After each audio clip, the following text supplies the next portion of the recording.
और यही वो अवधि है जिस समय भारत के अंदर भी जेल से संबंधित कोई बहुत बड़ा तांडव होता हुआ दिखाई पड़ता है। जेल में किसी प्रकार का ह्यूमन राइट्स का उल्लंघन दिखाई पड़ता है, किसी प्रकार से जेल से संबंधित कोई कुकृत्य किया जाने वाला है ऐसा दिखाई पड़ता है, या कोई बहुत बड़ा पॉलिटिशियन जेल में जाता हुआ दिखाई पड़ता है, कोई बहुत बड़ी हस्ती जेल में जाती हुई दिखाई पड़ती है, जिसको लेकर के बहुत बड़ा बवाल भारत में होता हुआ दिखाई पड़ता है। हालाँकि 2026 महाविस्फोटक योग लेकर के आता है और ये विस्फोटक योग का एक और असर दिखाई पड़ेगा, वही 16 जून से 14 जुलाई 2026 के बीच में। वो असर इस प्रकार से होगा कि भारत के अंदर ही एक ऐसा विमान हादसा होगा जिसमें पॉलिटिशियन बैठे होंगे।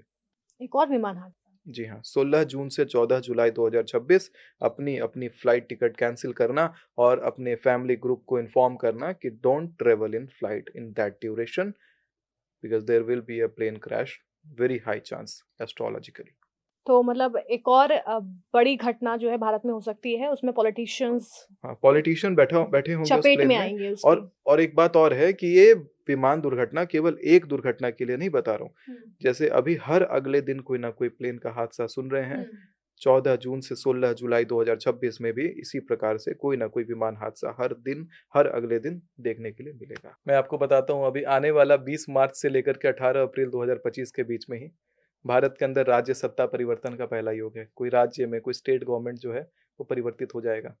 दूसरा जो योग दिखाई पड़ता है वो सोने-चांदी का जो भाव अभी डाउन जा रहा है, वो उस समय हुँ। फिर से स्पाइक जाने लग जाएगा। मिडल ईस्ट में जो इश्यूज़ ठंडे पड़े हैं, वो इश्यू दोबारा से इग्नाइट हो जाने वाला है, इसी बीच में। और यही मिडल ईस्ट के अंदर सत्ता परिवर्तन करवाएगा 18 अप्रैल के बाद।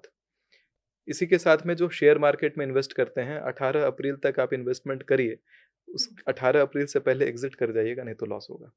यही 20 मार्च से 18 अप्रैल 2026 में अगर देखा जाए, तो मेटल्स के भावों में इज़ाफ़ा होगा, फ़ायदा होगा, लेकिन जो नशीले पदार्थ होते हैं, चाय, कॉफ़ी हो गया आपका, टोबैको हो गया, इन चीज़ों में बड़ा इन्वेस्टमेंट डालने लायक नहीं है। इससे आपके भाग्य को भी खराब असर पड़ेगा और साथ में इसकी इकोनॉमी डाउन जाएगी।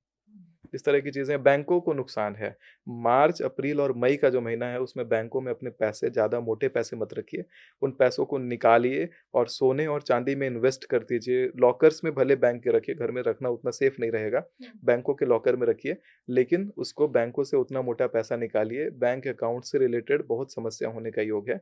किसी प्रकार से अकाउंट फ्रीज़ हो सकता है या पैसे अटक सकते हैं। कुछ ऐसा केओटिक हो रहा है बैंकिंग इंडस्ट्री को लेकर के। हालाँकि मेरे इस बयान के बाद बैंकों के शेयर गिरने लगे हैं। ये एक अलग बात है, वो एक अलग टॉपिक बन जा रहा है। हुँ, हुँ, हुँ। जैसे एयरलाइन्स का बयान आया था, तो एयरलाइन्स के शेयर गिरे हैं। अभी विमानों पर अगर आप कभी ट्रैवल कर लें बाय बाय चांस, हुँ, हुँ। तो आपके साथ में पहले जहाँ 200 लोग एक साथ बैठते थे, अभी हार्डली आपको 15 लोग दिखेंगे हो सकता है। जो बहुत इमरजेंसी में होंगे, वही जा रहे हैं विमानों पे।